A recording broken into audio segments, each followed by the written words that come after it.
I'm standing here in Copsill, Wimbledon, at the site of the Atkinson Morley Hospital, which isn't here anymore. As you can see, they've been building some very nice apartments on the site. I've not been here for 39 years. And 39 years ago, I was a patient in this hospital. And I am, by the way, I should tell you, Keith Taylor. I'm a hypnotist and motivational coach.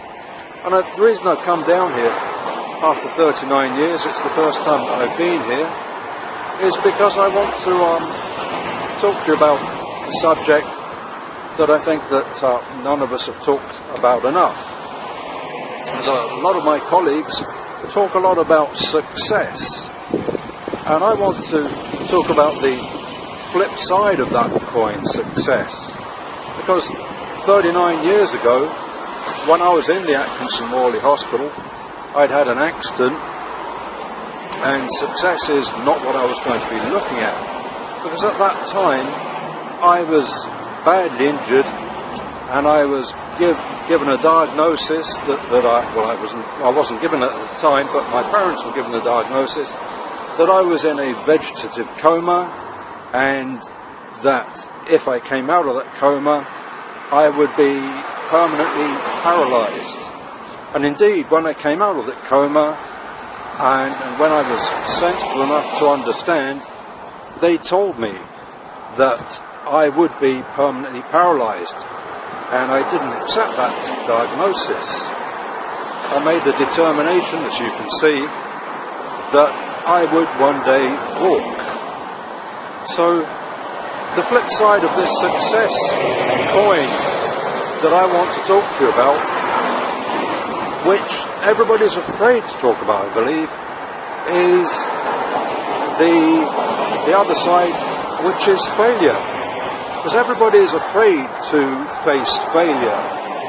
And when I was on my hospital bed 39 years ago, I knew I was facing failure big time, because I knew and accepted that it was going to be impossible for me to overcome my paralysis. Nevertheless, knowing that, I decided that I was going to overcome it anyway, somehow, some way, someday.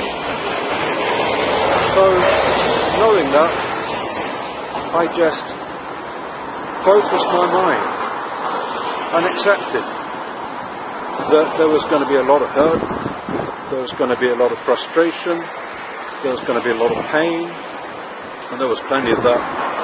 And I knew, because they were all around me, telling me to quit, to give up. There was a lot of humiliation.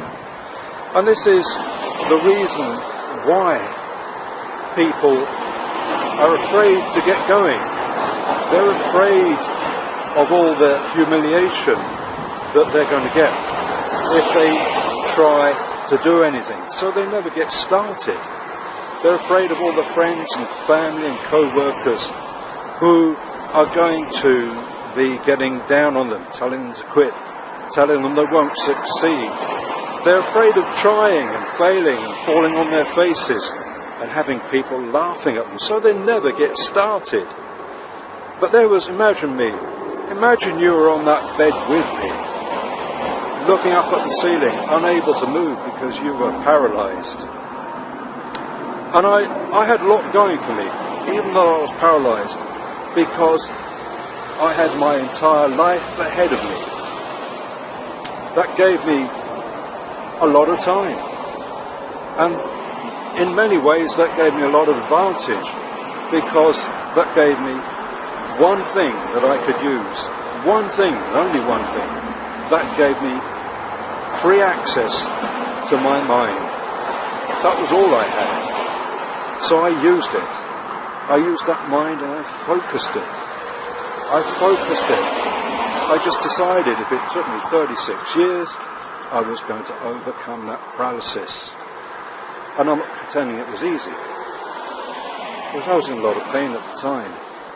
But I just got this single-mindedness about me and decided that I had one goal, which was to walk. And I just watched everybody around me studied what they were doing.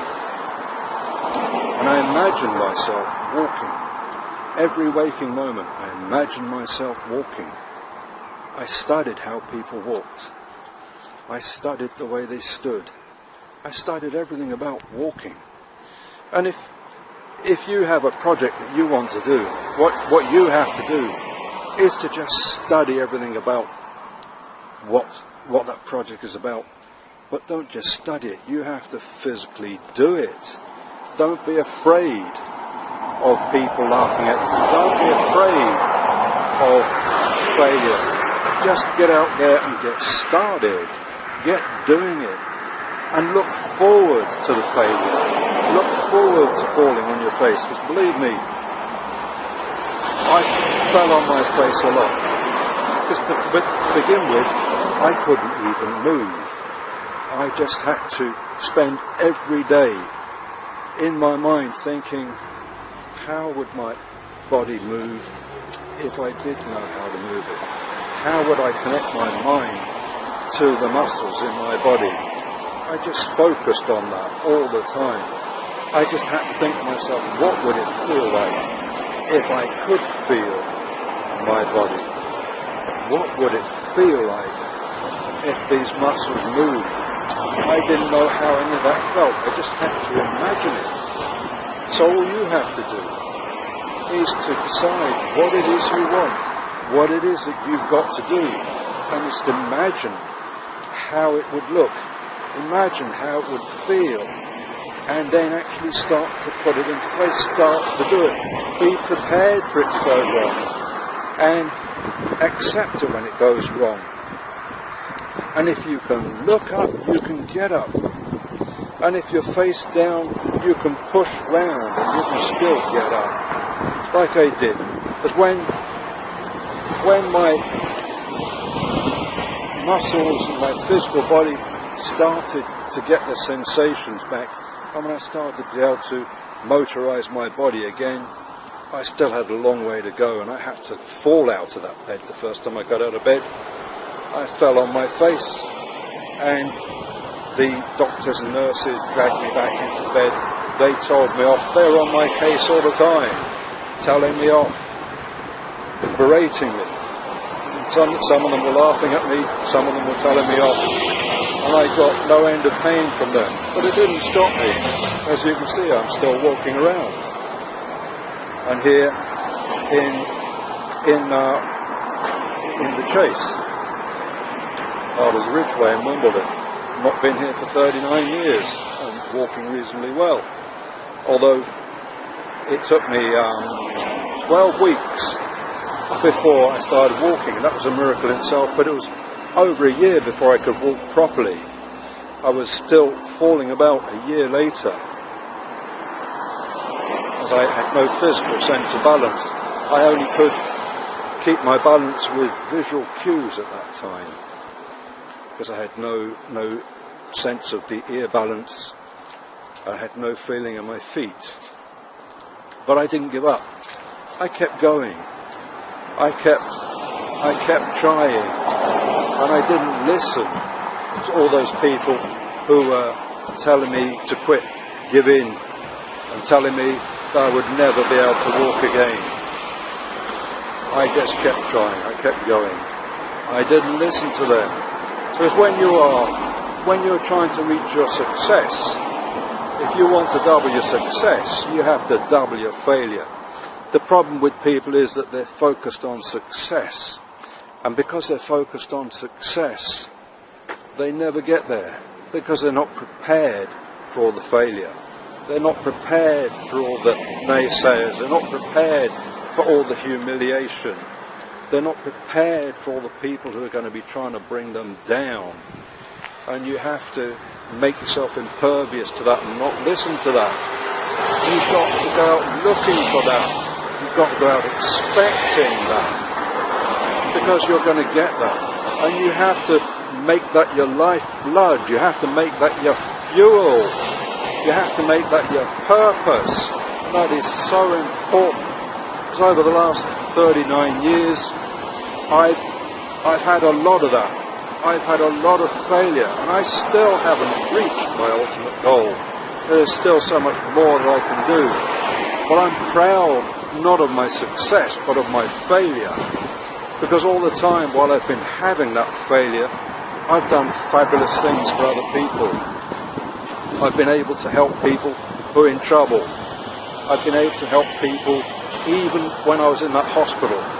As I was learning to walk, I managed to get across the ward to the other people who were in the ward, some of whom couldn't walk, and I was able to help them to overcome their difficulties, and where the doctors and nurses were not able to help them walk, I was able to help them walk because I understood what they were going through. I understood their pain, I understood their difficulty, I had empathy for them. And so it is with you people, because you get out there and you go out there looking for the failure, not the success. Because you're going out there looking for the failure and you're prepared for the failure, you learn the tools, you learn how to overcome. You learn all about failure, and that means that you're prepared to help everybody, because everybody out there is failing big time, and it's because of us, people like us, that we help them. We help them to get what it is they need, because we have the empathy, we have the understanding what's going on in their minds, because we've been through the minefield, we've been through the storm, and we've come through the other side because we've been prepared to go the distance. So I'm here in Cops Hill, outside what used to be the Atkinson Morley Hospital. I may drop a picture of that hospital in at the end of this video, so you can get an idea of what it used to look like, not here anymore. And so I'm talking about the flip side of the coin of success. We're so busy thinking about success we never get it because we're afraid to make that first step, because we're afraid of what people will think of us. We're afraid of failure, we're afraid of falling. But you should never be afraid of failure, never be afraid of falling. Never be afraid of grazing your knees. Never be afraid of people laughing at you, because laughter is good. Laughter is wonderful. And those people who are laughing at you, they're laughing, but they won't be laughing when you're succeeding, because you'll be getting what you need, and they'll still be laughing, they'll still be failing, but you'll be riding the wave. And I don't know how much more I can emphasize this, because I've been through 39 years of failure, and I'm proud of all that failure. I may have said that earlier on, but I am still proud of all my failure, because without that failure, I know right now there are lots of people out there who are still alive who would certainly have committed suicide if I hadn't interacted with them. I know that there are people out there who have overcome paralysis, who wouldn't have done it without my help. There are people out there who have had their pain stopped because I showed them the resources within them to stop it, because I am a hypnotherapist. And I've been able to do that because all the lessons I've learned, not when I'm succeeding, but when I'm going through all that failure. That's when I've been doing all my schooling. Now, I am Keith Taylor. I can't remember if I mentioned that at the beginning, but I am Keith Taylor, and as I said, is the site of the Atkinson Morley Hospital, which is gone now. I am here in the Wimbledon Chase, Wimbledon Village area, and I've come here to take this walk with you because I want you all to stop being afraid of failure. I want you to embrace failure, as I've done for 40 years, almost 40 years. And I want you to go out there and seek failure. Don't be afraid of people laughing at you. Don't allow those people to bring you down. Don't let people tell you you can't do it, because you're better than that, and you can do it. I was saying to a good friend of mine today who was worried that he was not making it and he couldn't get there, and I was noticing that he was saying, I can't do it. And I stressed to him that the only thing that was stopping him, and I won't say his name, but the only thing that was stopping him was one letter that he had to stop using, and that was the letter T. So if he takes that letter T out, he changes I can't to I can. And that's what all of you need to do. You need to change your internal dialogue. And for all of you, that change will be a very small thing. In his case, it was that one letter. Change the letter T, take it out, so he could change it from I can't to I can. If you keep saying I can, over a very short time, he'll find that his whole life will change. Another phrase, people, or word that people often use is impossible. I was given that word in 1978, and I changed that from impossible to I'm possible. That's why I'm walking, because I am possible. I was a cabbage and I'm here. I changed that word from impossible to I'm possible. I knew that if I could look up, I could get up.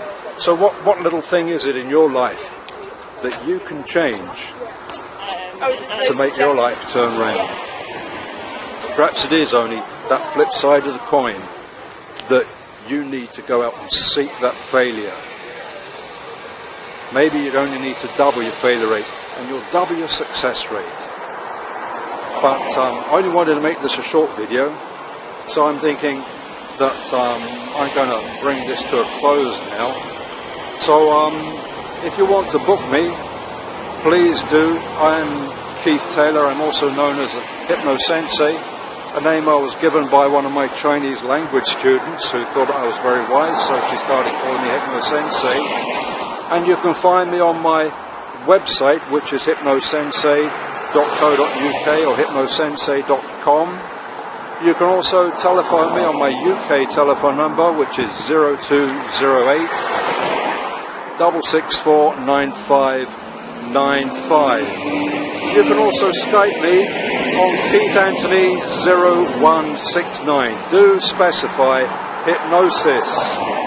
Otherwise I'll ignore you, because I get so many idiots Skyping me who only want to have a chat, and I haven't got time to just chat with idiots. So do specify, if you make a contact on Skype, that it's about hypnosis. And I would love to hear from you if you need some advice from me. And with that, that's a wrap for me. Thank you for listening. And do make a comment below, please.